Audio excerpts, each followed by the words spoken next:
Estimados irmãos, do Centro Espírita União Divina, em Olinda, Pernambuco, boa noite. Que a paz do Divino Mestre esteja em todos os corações aqui presentes, encarnados e desencarnados,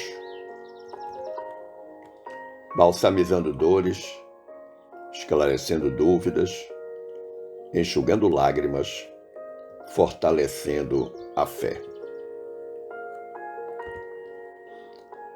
Foi-nos solicitado refletir hoje sobre a necessidade da caridade segundo São Paulo.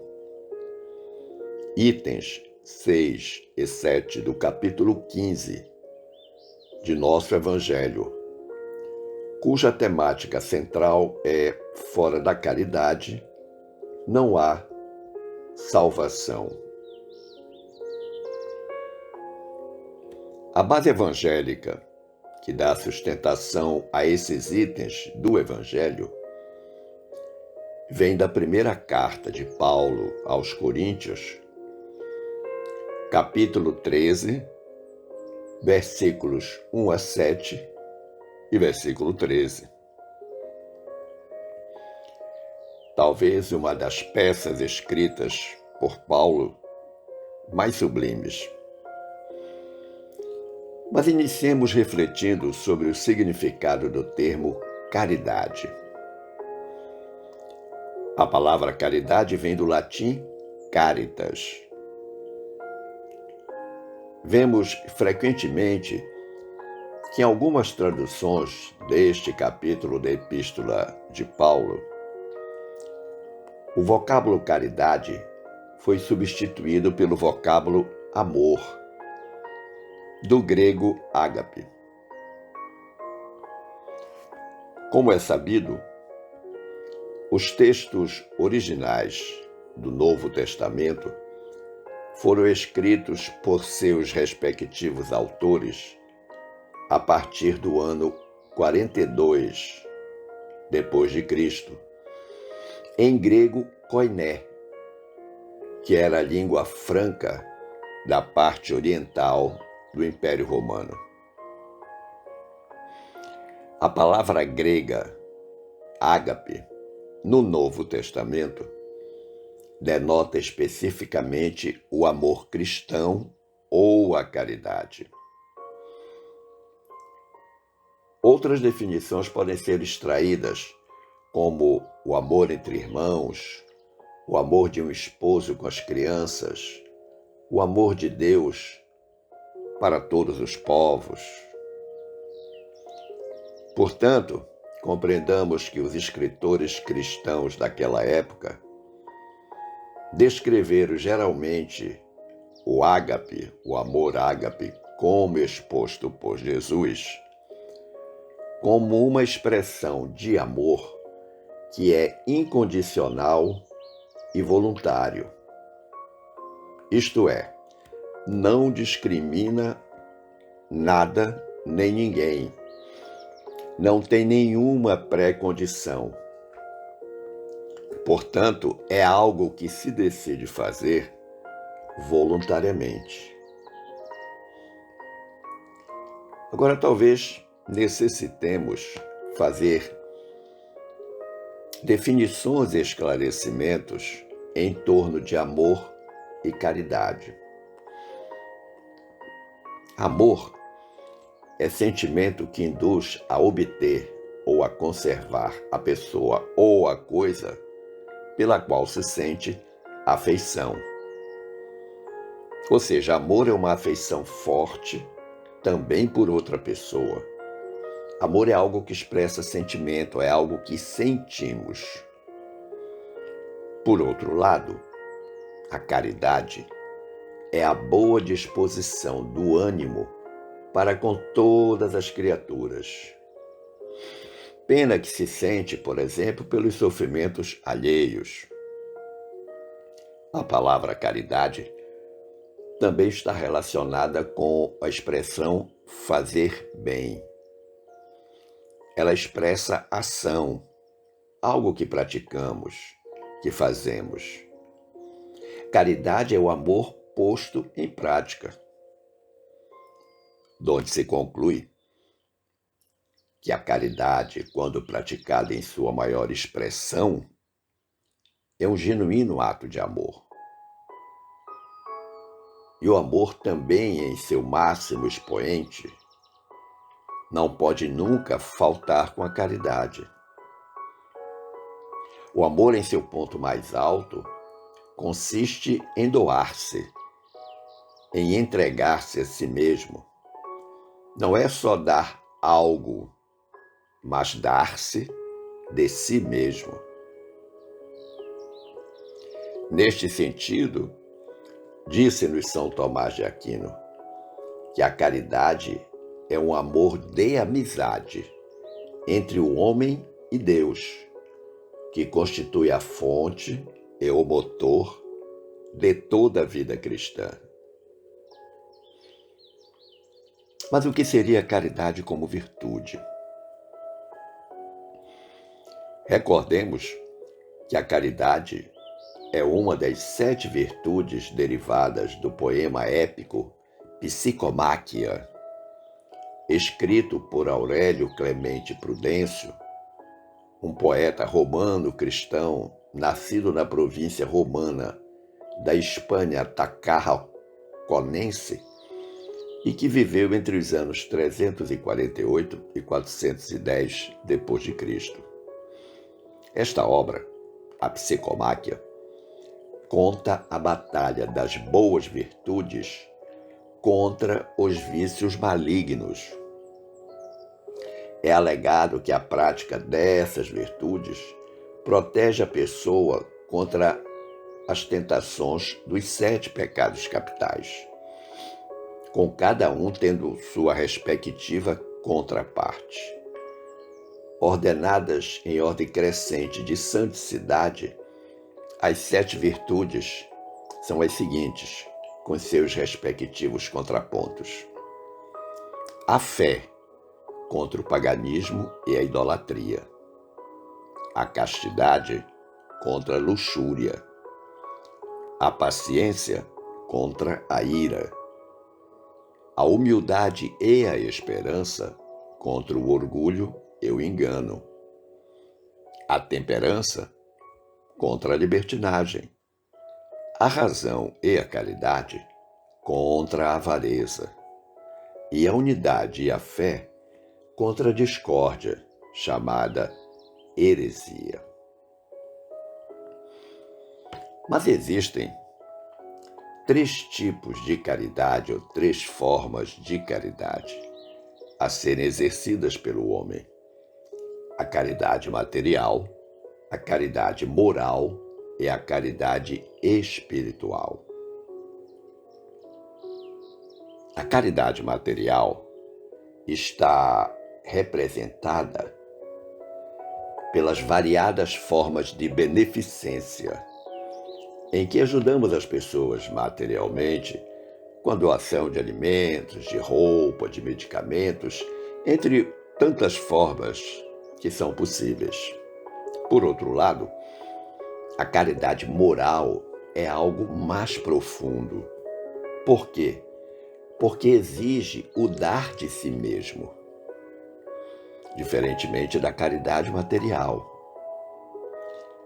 É nos imaginarmos no mesmo nível do necessitado, falar com ele de igual para igual, dialogar para se certificar das reais necessidades. Assim sendo, o exercício da caridade se concretiza tanto através do pensamento, como das palavras e das ações. Recordemos o que disse Irmã Rosália, lá em nosso Evangelho segundo o Espiritismo, capítulo 13, item 9. Disse ela: a caridade moral consiste em se suportarem umas às outras, as criaturas, e é o que menos fazeis nesse mundo inferior, onde vos achais, por agora, encarnados. Então, a irmã Rosália já faz o primeiro chamamento de atenção, que deve ser a nossa capacidade de nos suportarmos mutuamente, nos entendermos, nos aceitarmos, nos respeitarmos como cada um o é. E ela prossegue dizendo: grande mérito há, crede-me, em um homem saber calar-se, deixando que fale outro mais tolo do que ele.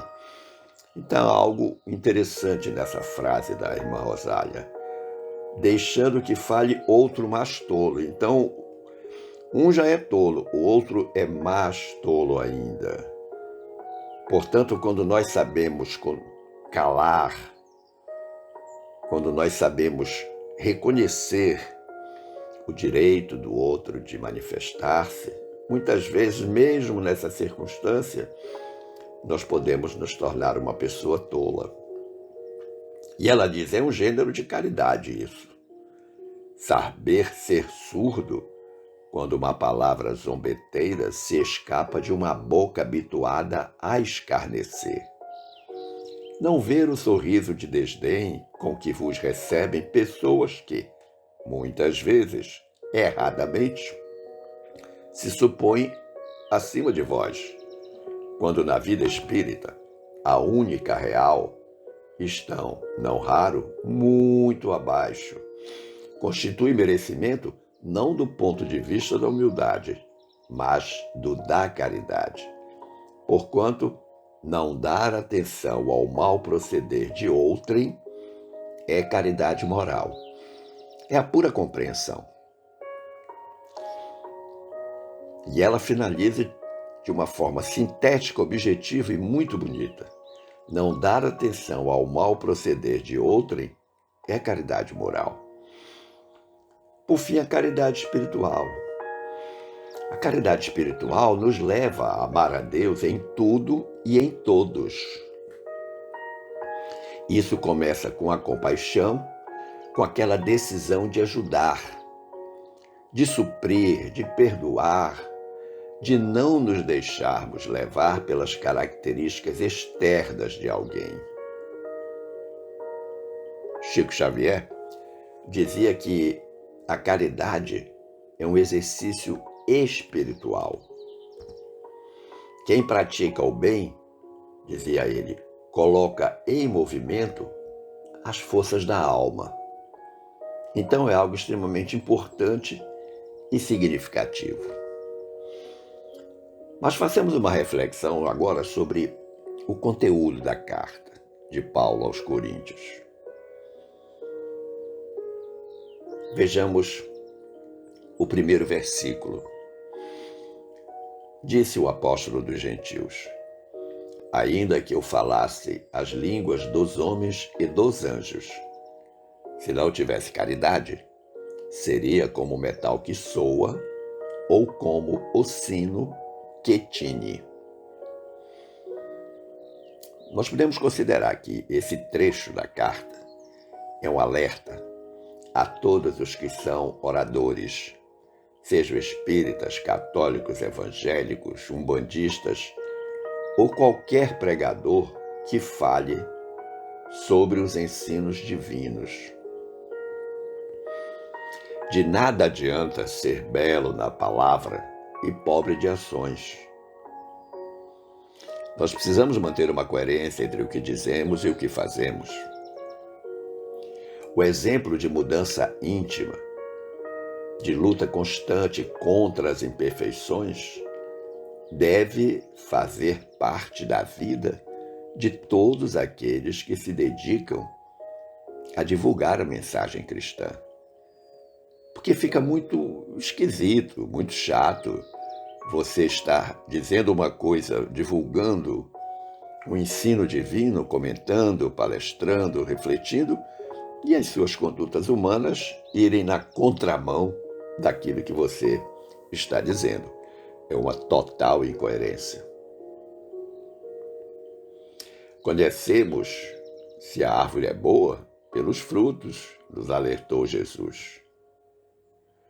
Caso contrário, a palavra será como o sino que tine, ou seja, faz muito barulho, chama atenção, mas não modifica nem os corações, nem as inteligências a que é direcionada. Por quê? Porque as pessoas percebem que não há nenhuma coerência naquele que fala em relação ao que ele faz. Disse Paulo no versículo 2: E ainda que tivesse o dom de profecia, e conhecesse todos os mistérios e toda a ciência, e ainda, que tivesse toda a fé, de maneira tal que transportasse os montes, se não tivesse caridade, nada seria.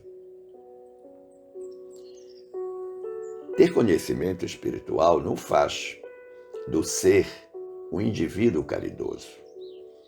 O conhecimento por si só não nos torna melhores, nos favorece o caminho para nos tornarmos melhores.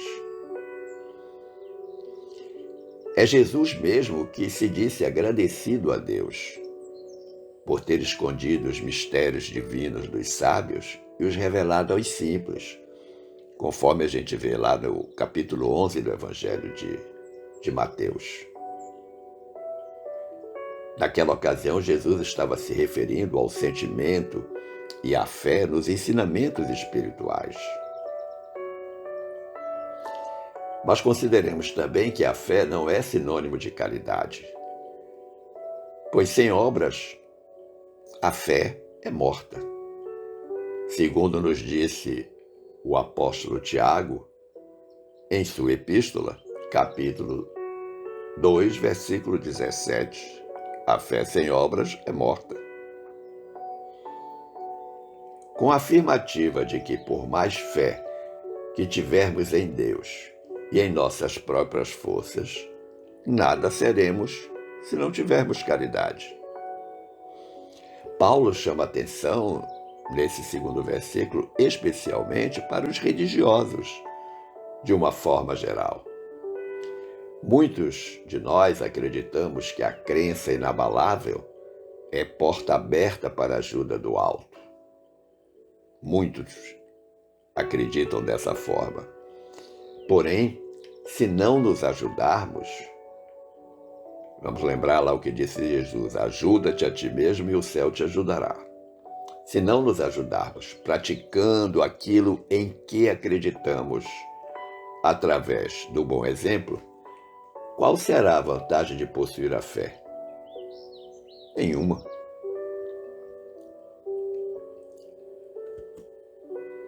Prossegue Paulo no versículo 3 de sua primeira carta aos Coríntios, capítulo 13. E ainda que distribuísse toda a minha fortuna para sustento dos pobres, e ainda que entregasse o meu corpo para ser queimado, se não tivesse a caridade, nada disso me aproveitaria.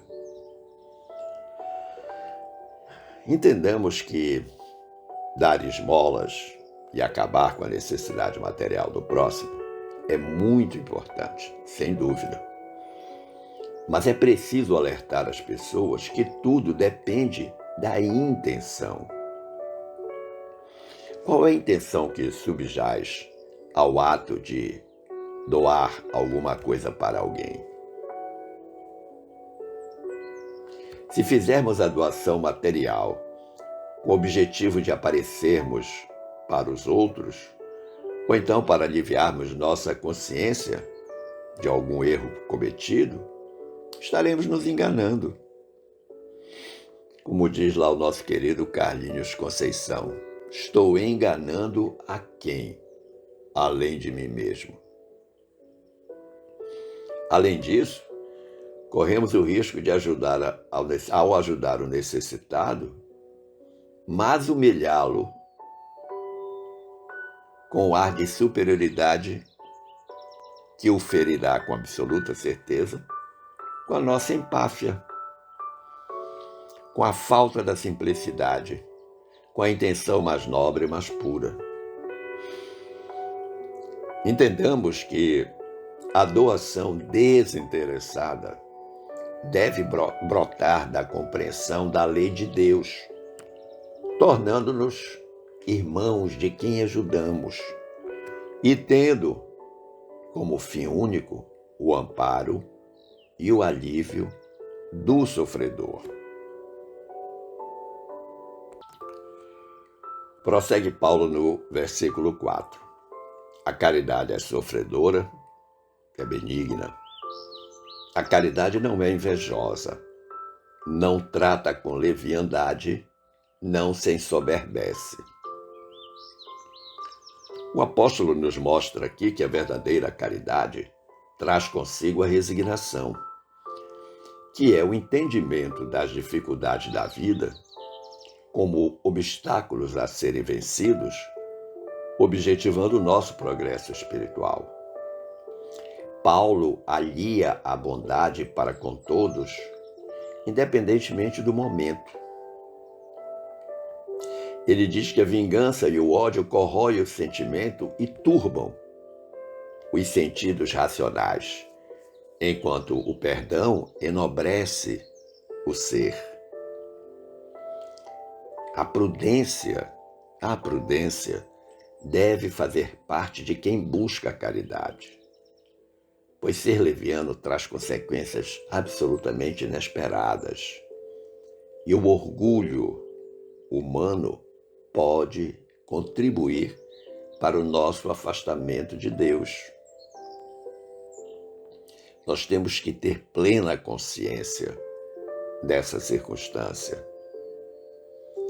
No capítulo 5, Paulo diz: não se porta com indecência, não busca os seus interesses, não se irrita, não suspeita mal, não folga com a injustiça, mas folga com a verdade. Olha que interessante. Em um mundo onde o que mais vale é a satisfação pessoal, mesmo em detrimento da paz alheia, a caridade busca a decência e a fraternidade. Nós precisamos refletir e refletir seriamente. De que adianta levarmos vantagem em tudo se alguém estiver sofrendo com isso? Quantas pessoas existem que em tudo que fazem só o fazem se levar algum tipo de vantagem? Isso não é caridade, isso é comércio, exploração. E muitas vezes, para alcançar os seus objetivos, fazem com que os outros sofram. E a gente precisa entender que, com certeza, esta dor do próximo será revertida em desespero, em rancor, em violência, que mais cedo ou mais tarde acabará voltando contra nós mesmos, contra nossos filhos, contra nossos amigos, contra os nossos afetos.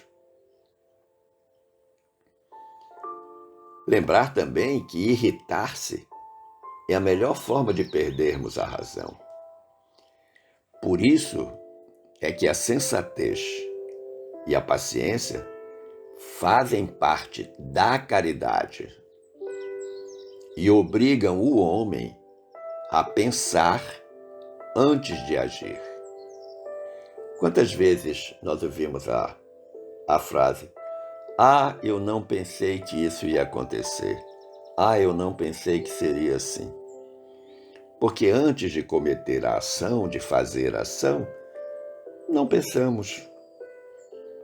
Não pensamos nas consequências, não pensamos se é justo, se é ético, se é digno.